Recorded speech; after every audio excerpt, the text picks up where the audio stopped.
Depuis 1958, le métallophone de l'émission Le Jeu des 1000 euros retentit sur les ondes de France Inter. Chers amis, bonjour. 5 émissions ont été enregistrées dans la salle du foyer rural de Brienne-le-Château.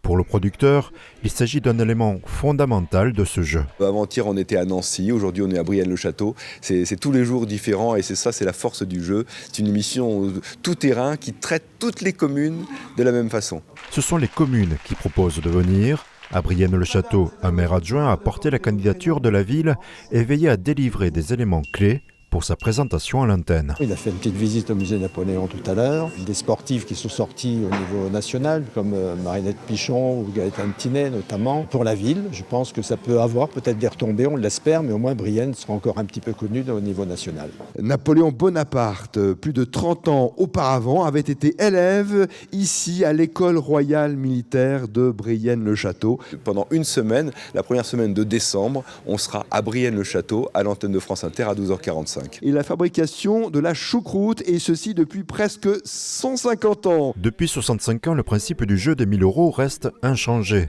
Dans la salle, les candidats volontaires passent les épreuves de sélection en répondant le plus rapidement possible. Les deux sœurs sont jouées par Isabelle Huppert et Catherine Fro. Catherine Fro, madame, si vous voulez bien nous rejoindre sur scène. Puis, 5 duos doivent répondre à des questions de plus en plus difficiles proposées par les auditeurs. La langue officielle de la principauté d'Andorre.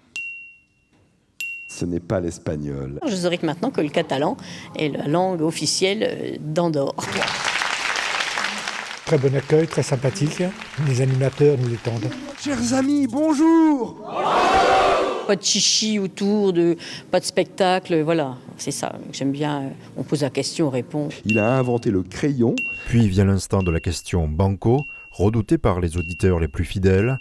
Une seule réponse peut être donnée. Allez, va pour Baignolles. C'était compté. Oh Eh bien parce que je ne le rate jamais dès qu'il passe dans la région où je me trouve. J'ai dérapé sur de Baignolles et Fargeon, un célèbre manufacturier de crayons, et en écartant je ne sais pas pourquoi Comté, qui était effectivement à la fois peintre et chimiste, et j'avais oublié momentanément. J'ai fourché, ça arrive. Un numéro spécial jeune a également été enregistré. Le plus vieux jeu radiophonique est écouté par près d'1 500 000 auditeurs chaque jour à 12h45.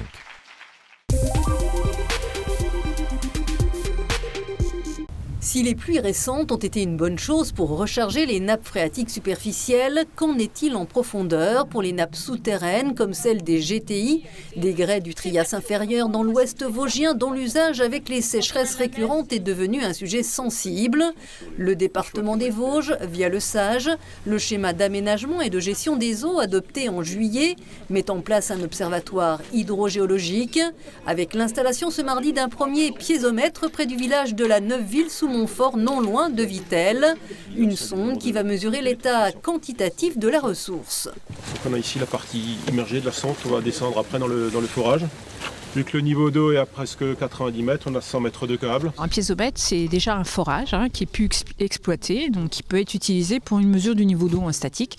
Et ça permet d'avoir une idée de la ressource en eau disponible et de ses variations au cours du temps. Et à 89 mètres précisément, la sonde vient d'indiquer qu'elle a atteint la nappe profonde. Les données journalières seront accessibles à tous et permettront aux décideurs publics, le département et la commission locale de l'eau de planifier la gestion future de la ressource entre particuliers, agriculteurs et industriels. Connaître, en fonction des précipitations qu'on a, le comportement des nappes superficielles, dans la nappe du Muschenkalk, et donc tout ce qui est en surface, quelles influences elles ont, ces nappes-là, par rapport à la nappe de grande profondeur. Il faut avoir une bonne connaissance de ce qu'est cette ressource, de comment elle évolue, et il faut reconnaître aussi une chose, c'est qu'on ne savait pas. On ne savait pas réellement comment évoluaient les nappes. Ce piézomètre se trouve à moins d'une dizaine de kilomètres de Vittel et donc des usines d'embouteillage de Nestlé Waters, dont les prélèvements font débat. Si la multinationale possède ses propres sondes, l'observatoire hydrogéologique sera essentiel aux acteurs publics pour arbitrer les futurs prélèvements. Il y avait des prélèvements qui étaient supérieurs à la recharge. Donc en fait, là, on est en train de réguler, enfin d'essayer de réguler toutes ces nappes avec ces consommations. Déjà, Nestlé a diminué quand même assez largement ses prélèvements. La priorité, c'est l'usage de l'eau potable aux particuliers, aux usagers. 5 à 10 piézomètres financés par le département seront installés sur le périmètre du schéma d'aménagement de gestion des eaux, viendront renforcer les données du réseau national de surveillance par le Bureau de recherche géologique et minière, qui pour l'heure est confiant sur le niveau des nappes profondes des GTI. Je ne suis pas inquiète, c'est-à-dire qu'il y a des mesures qui ont été faites et on voit même les niveaux se stabiliser. Par exemple, sur le piézomètre de Dombreau, les niveaux se sont stabilisés, voire même une petite tendance à la remontée. Donc toutes les mesures qui ont été entreprises depuis des dizaines d'années se font sentir maintenant. Un optimisme que ne partage pas le collectif écologiste O88, joint au téléphone. L'un de ses cofondateurs, Jean-François Fleck, ne voit dans ce piézomètre qu'une opération de communication du département dans un lieu éloigné des sites de prélèvement de Nestlé Waters, qui se situe au sud-ouest de Vittel et Contrexéville, là où, selon le collectif, se pose vraiment le problème de la réserve en eau. Les yeux rivés vers le ciel, les habitués du clocher de l'église Saint-Étienne l'auront remarqué. Une partie manque à l'édifice. Ça va faire 20 ans que je vis ici. Et le clocher, bon, on le voyait tous les jours, on l'entendait tous les jours. Ça fait 55 ans. Et encore plus longtemps que moi. Non, c'est impressionnant. On a toujours connu le clocher. Et là, ça fait bizarre. Il est là, mais on le regardait pas assez souvent. Maintenant, on va regarder encore plus souvent qu'il est plus là. Mais on sait qu'il va revenir rapidement, il n'y a pas de problème. Ce mardi matin, le projet porté par la commune a passé une étape de plus. Le bulbe du clocher a rejoint la pointe dans le parc de la Grotte. Les deux parties auraient dû être enlevées au même moment la semaine dernière. Seulement le bulbe d'une douzaine de tonnes a donné du fil à retordre aux ouvriers. La grue de 120 tonnes que nous avions louée était un peu faible pour le poids de la partie basse du bulbe. Aujourd'hui, on est venu avec une grue de 300 tonnes. Niveau technique, c'est la hauteur du clocher. La base du feu est à 30 mètres et la flèche culmine à 55 mètres. C'est le poids de l'ensemble qui nécessite de gros moyens de mise en œuvre. La restauration, dont le coût total s'élève à plus de 850 000 €, ne pouvait pas s'arrêter là.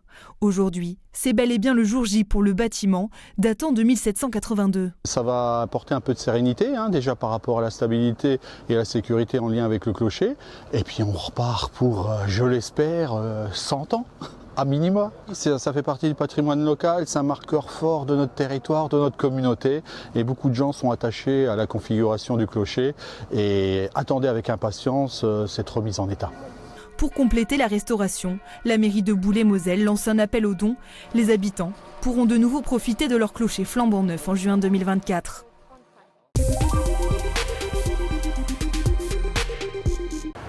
Entrée dans les coulisses d'une chocolaterie, une maison renommée de la Cité des Images, où Philippe Lamiel perpétue un savoir-faire transmis par René, son père. Et le travail va aller croissant pour ces fêtes de fin d'année, avec la venue prochaine de Saint-Nicolas, puis Noël. Ça représente la plus grosse fête de l'année. Si on peut mettre Saint-Nicolas avec Noël, c'est 40% de notre chiffre d'affaires. Alors là, forcément, on n'attaque pas Noël. Mais là, on a déjà attaqué depuis 15 jours, 3 semaines, les Saint-Nicolas en pain d'épices, les Saint-Nicolas en chocolat. Et tout ça, c'est par milliers et par milliers. Au laboratoire, les chocolatiers se transforment en artistes peintres pour apposer sur des pièces géantes des couleurs végétales. Ici, on pratique le travail en équipe avec des critères exigeants, qualité et fraîcheur des produits. Les ganaches sont préparées en petite quantité toutes les 2 semaines. Philippe, comme son père, a également parcouru le monde à la recherche des meilleurs terroirs pour les fèves de cacao. Et son conseil est sûr. On va le mettre au frigo et dans 5-10 minutes. On enlèvera la petite étiquette, on aura l'impression beurre de cacao teinté qui restera. J'avais une cliente qui me demande, voilà, je voudrais un chocolat, c'est gentil. Alors je lui ai conseillé, on a pu avoir des fèves du Libéria, donc on a fait un 74% qui était un petit peu moins fort pour elle. Ou alors prendre un chocolat des Philippines si on veut un peu plus typé, un peu plus fruité. Ou Sao Tomé avec cette île volcanique. Bon, en fin de compte, on pourrait en parler des heures et des heures. La Maison Lamiel, c'est aussi cette dernière création en chocolat noir, une cabosse d'or avec ses fèves pralinées pour fêter les 60 ans de la chocolaterie. Au-dessus, on peut même apercevoir de l'or 24 carats. Voilà la dernière création, la cabosse d'or. c'est mettre en avant un petit peu les 60 ans de carrière. 60 ans de carrière, mon père a ouvert donc la chocolaterie le 1er janvier 1964. Donc forcément, ça retrace un petit peu toutes ces générations qui sont dans cette boutique, dans cette chocolaterie. 7 sortes. Et 8 parce qu'on fait le chocolat cru avec. Voilà. Avec le talent des artisans chocolatiers père et fils, avec quelques 150 variétés de chocolat, chez La Miel, on ne résiste pas au péché de gourmandise.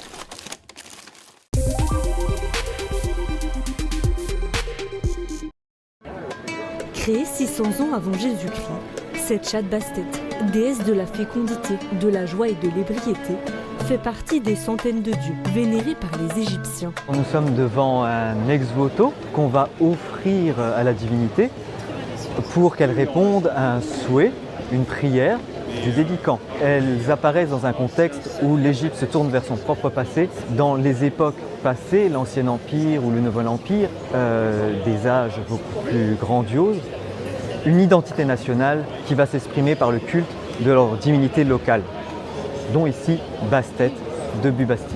Ces trésors font partie des 60 reliques de la collection du musée de la Cour d'Or.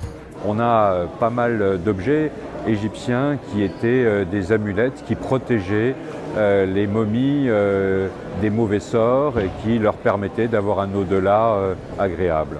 Issus de dons d'explorateurs ou d'achats de collectionneurs du siècle dernier, ces artefacts sont rarement exposés au public. Les collections sont intéressantes au plan scientifique. Cela fait partie des types de collections du musée de la Cour d'Or qui sont en réserve, qui ne dorment pas vraiment, puisque régulièrement des chercheurs viennent étudier ces collections. L'Égypte n'a pas encore livré tous ses secrets, bien enfouis dans les sous-sols du musée de la Cour d'Or.